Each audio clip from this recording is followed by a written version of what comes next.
YouTube channel study with ಪರಶುರಾಮ್ಗೆ ಸ್ವಾಗತ ಅಂತ ಹೇಳ್ತಾ 8ನೇ ತರಗತಿ ಸಮಾಜ ವಿಜ್ಞಾನ ಭಾಗ 1ರ ಪಠ್ಯಪುಸ್ತಕದ 3ನೇ ಪಾಠ ಪ್ರಾಚೀನ ಭಾರತದ ನಾಗರಿಕತೆಗಳು. ಇದರಲ್ಲಿ ಸಿಂಧು ಸರಸ್ವತಿ ನಾಗರಿಕತೆ ಮತ್ತು ವೇದಕಾಲದ ನಾಗರಿಕತೆ ಇದೆ.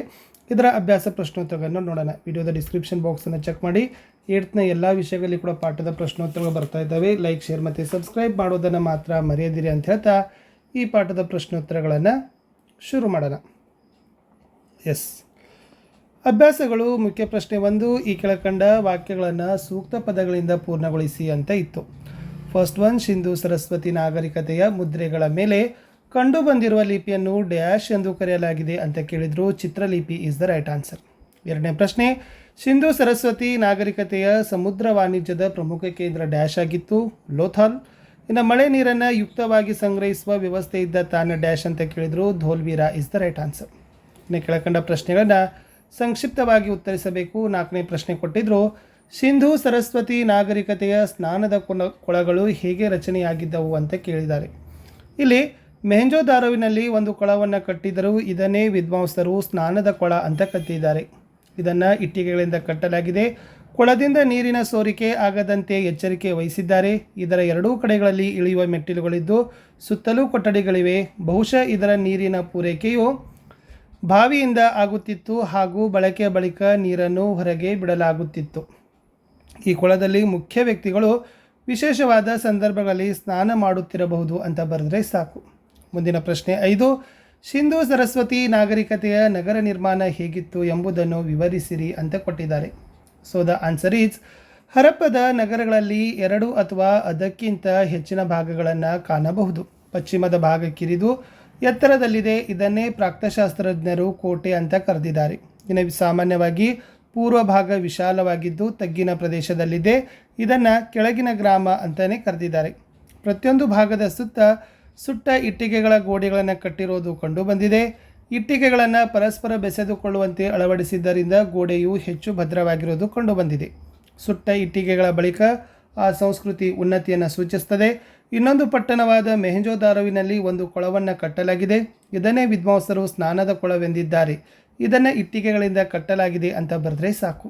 ಮುಂದಿನ ಪ್ರಶ್ನೆ, ಸಿಂಧು ಸರಸ್ವತಿ ನಾಗರಿಕತೆಯ ಸಾಂಸ್ಕೃತಿಕ ವಿವರಗಳನ್ನು ತಿಳಿಯಲು ದೊರೆತಿರುವ ಕುರುಹುಗಳನ್ನು ಪಟ್ಟಿ ಮಾಡಿ ಅಂತ ಕೇಳಿದರು. ಇಲ್ಲಿ ಕಟ್ಟಡಗಳನ್ನು ಹೊರತುಪಡಿಸಿ ದೊರೆತಿರುವ ವಸ್ತುಗಳಲ್ಲಿ ನಾವು ಲೋಹ ಮತ್ತು ಬೆಲೆ ಬಾಳುವ ಹರಳುಗಳನ್ನು ನೋಡ್ತೀವಿ. ಅತಿ ಹೆಚ್ಚಾಗಿ ದೊರೆತಿರುವ ವಸ್ತುಗಳಲ್ಲಿ ಮಣಿಗಳನ್ನು ಹಾಗೂ ಮುದ್ರೆಗಳನ್ನು ನೋಡ್ಬೋದು. ಹರಪ್ಪದ ಮಣಿಗಳಿಗೆ ದೂರದ ಮೆಸೊಪೊಟೇಮಿಯಾದಲ್ಲಿನೂ ಕೂಡ ಬೇಡಿಕೆ ಇತ್ತು ಅಂತ ಹೇಳ್ತಾರೆ. ಈ ಮಣಿಗಳಲ್ಲಿ ಉದ್ದವಾಗಿ ರಂಧ್ರವನ್ನು ಕೊರೆಯುವ ವಿಧಾನವನ್ನು ಹರಪ್ಪದ ಜನರು ಕರಗತ ಮಾಡಿಕೊಂಡಿದ್ದರು. ಇದಲ್ಲದೆ ಬಗೆ ಬಗೆಯ ಚಿತ್ತಾರಗಳುಳ್ಳ ಮಡಕೆಗಳು ಸಹಿತ ಸಿಕ್ಕಿದ್ದಾವೆ. ಲೋಹಗಳಿಂದ ಶಂಖ ಮತ್ತಿತರ ಪದಾರ್ಥಗಳಿಂದ ನಿರ್ಮಿಸಿದ ಬಳೆಗಳು ಕೂಡ ಸಿಕ್ಕಿವೆ. ಅವುಗಳನ್ನು ವಿವಿಧ ರೀತಿಯಲ್ಲಿ ತೊಟ್ಟಿರುವ ಸ್ತ್ರೀಯರ ಮೂರ್ತಿಗಳು ಏನಾಗಿದ್ದಾವಪ್ಪ ಅಂದರೆ ನಮಗೆ ಸಾಂಸ್ಕೃತಿಕ ಕುರುಹುಗಳಲ್ಲಿ ಸಿಗ್ತವೆ ಅಂತ ಬರೆದ್ರೆ ಸಾಕು. ಮುಂದಿನ ಪ್ರಶ್ನೆ, ಸಿಂಧು ಸರಸ್ವತಿ ನಾಗರಿಕತೆ ಕಾಲದ ಆರ್ಥಿಕ ವ್ಯವಸ್ಥೆಯನ್ನು ವಿವರಿಸಿರಿ ಅಂತ ಕೊಟ್ಟಿದ್ರು. ಇಲ್ಲಿ ಗೋಧಿ ಆಗಿರ್ಬೋದು, ಬಾರ್ಲಿ ಹಾಗೂ ಕಾಳು ಇವರ ಮುಖ್ಯ ಬೆಳೆಗಳಂತಲೇ ಹೇಳ್ಬೋದು. ಬೇಟೆ ಮತ್ತು ಮೀನುಗಾರಿಕೆ ವ್ಯಾಪಾರ ಇತ್ತು. ಹತ್ತಿಯನ್ನು ಬೆಳೆದು ಬಗೆ ಬಗೆಯ ಉಡುಪುಗಳನ್ನು ಇವರು ತಯಾರಿಸ್ತಾ ಇದ್ದರು. ಇವರು ಡಬ್ಬದ ಗೂಳಿ, ದನ, ಎಮ್ಮೆ, ಕರು, ಮೇಕೆ ಮತ್ತು ಕೋಳಿಗಳ ಸಂಗೋಪನೆಯಲ್ಲಿ ತೊಡಗಿರ್ತಿರು. ಎತ್ತುಗಳನ್ನು ಹೊರೆಯೊಯ್ಯಲು ಬಳಸ್ತಾ ಇದ್ದರು. ಕೃಷಿಯ ಜೊತೆಯಲ್ಲಿ ವ್ಯಾಪಾರ ವಾಣಿಜ್ಯಗಳು ಪ್ರಮುಖ ಸ್ಥಾನವನ್ನು ಪಡೆದುಕೊಂಡಿದ್ದವು. ನಗರಗಳು ಗ್ರಾಮೀಣ ಪ್ರದೇಶಗಳ ಹಾಗೂ ಹೊರದೇಶಗಳ ಜೊತೆಯಲ್ಲಿ ವ್ಯಾಪಾರ ಮಾಡುತ್ತಿದ್ದವು. ಬಲೂಚಿಸ್ತಾನ್, ಸೌರಾಷ್ಟ್ರ ಹಾಗೂ ದಖನ್ ಪ್ರದೇಶಗಳು ಇವುಗಳಲ್ಲಿ ಮುಖ್ಯ. ಇನ್ನು ಮೆಸೊಪೊಟೇಮಿಯಾದಲ್ಲಿ ಸಿಕ್ಕಿರುವ ಹಲವು ಮುದ್ರೆಗಳು ಆ ಪ್ರದೇಶದೊಂದಿಗೆ ಸಿಂಧು ಸರಸ್ವತಿ ನಾಗರಿಕತೆಯೊಂದಿಗೆ ಹೊಂದಿದ ಆರ್ಥಿಕ ಸಂಬಂಧವನ್ನು ತಿಳಿಸ್ತದೆ ಅಂತ ಬರೆದ್ರೆ ಸಾಕು. ಲಾಸ್ಟ್ ಪ್ರಶ್ನೆ ಇತ್ತು, ಪೂರ್ವ ವೇದಕಾಲ ಹಾಗೂ ಉತ್ತರ ವೇದಕಾಲದ ಸಾಮಾಜಿಕ, ರಾಜಕೀಯ, ಧಾರ್ಮಿಕ ಹಾಗೂ ಆರ್ಥಿಕ ವ್ಯವಸ್ಥೆಯನ್ನು ವಿಶ್ಲೇಷಣೆ ಮಾಡಿ ಅಂತ ಕೇಳಿದರು. ಪೂರ್ವ ವೇದಕಾಲದಲ್ಲಿ ನೋಡೋದಾದರೆ ಋಗ್ವೇದದ 10ನೇ ಮಂಡಲದ ಪುರುಷ ಸೂಕ್ತದಲ್ಲಿ ವರ್ಣ ವ್ಯವಸ್ಥೆ ಬಗ್ಗೆ ಉಲ್ಲೇಖ ಕೊಟ್ಟಿದ್ದಾರೆ. ಆ ಸಮಾಜದಲ್ಲಿ ಬ್ರಾಹ್ಮಣರು, ಕ್ಷತ್ರಿಯರು, ವೈಶ್ಯರು ಮತ್ತು ಶೂದ್ರರು ಎಂಬ 4 ವರ್ಣಗಳಿತ್ತು. ವ್ಯಕ್ತಿ ಆಯ್ದುಕೊಂಡ ವೃತ್ತಿಯ ಮೇಲೆ ಆ ಒಂದು ವರ್ಣ ನಿರ್ಧಾರವಾಗುತ್ತಿತ್ತೇ ಹೊರತು ಹುಟ್ಟಿನಿಂದಲ್ಲ. ಸಮಾಜದಲ್ಲಿ ಮಹಿಳೆಯರಿಗೆ ಸಮಾನವಾಗಿರ್ತಕ್ಕಂಥ ಸ್ಥಾನಮಾನ ಪೂರ್ವವೇದ ಕಾಲ ಇತ್ತು. ಮುಂದೆ ಅದರಲ್ಲಿ ರಾಜನನ್ನು ರಾಜನ್ ಅಂತ ಕರೆದಿದ್ದಾರೆ. ಈತನ ಸಹಾಯಕ್ಕೆ ಸಭಾ ಸಮಿತಿ ಮತ್ತು ವಿಧಾತಗಳಿತ್ತು. ವಿಧವಾ ವಿವಾಹ ಜಾರಿಯಲ್ಲಿತ್ತು ಪೂರ್ವವೇದ ಕಾಲದಲ್ಲಿ.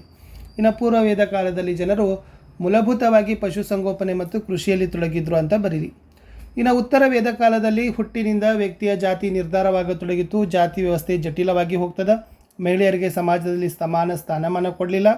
ಈ ಕಾಲದಲ್ಲಿ ಯಜ್ಞಯಾಗಗಳು ಬಳಕೆಗೆ ಬರ್ತವೆ. ಈ ಅವಧಿಯಲ್ಲಿ ವಿಧಾತ ಸಭೆಯು ಕಣ್ಮರೆ ಆಗ್ತದೆ. ವಿಧವಾ ವಿವಾಹ ಪದ್ಧತಿ ನಿಷೇಧವನ್ನು ಮಾಡ್ತಾರೆ. ವರದಕ್ಷಿಣೆ, ಪರದಾ ಪದ್ಧತಿ, ಬಾಲ್ಯ ವಿವಾಹ ಅಸ್ತಿತ್ವಕ್ಕೆ ಬರ್ತವೆ. ಉತ್ತರ ವೇದದ ಕಾಲದಲ್ಲಿ ಜನ ಬೇಟೆ ಮತ್ತು ಪಶುಪಾಲನೆಗಿಂತ ಕೃಷಿಯ ಪ್ರಮುಖ ಉದ್ಯೋಗವಾಗ್ತದೆ ಅಂತ ಬರೆದ್ರೆ ಸಾಕು. ಇಷ್ಟಿತ್ತು ಈ ಪಾಠದ ಪ್ರಶ್ನೋತ್ತರಗಳಂತ ಹೇಳ್ತಾ ವಿಡಿಯೋನ ಲೈಕ್, ಶೇರ್ ಮತ್ತು ಸಬ್ಸ್ಕ್ರೈಬ್ ಮಾಡೋದನ್ನು ಮಾತ್ರ ಮರೆಯದಿರಿ. ಸಿಗ್ತೀನಿ ಹೊಸ ವಿಡಿಯೋದಲ್ಲಿ. ಬಾಯ್.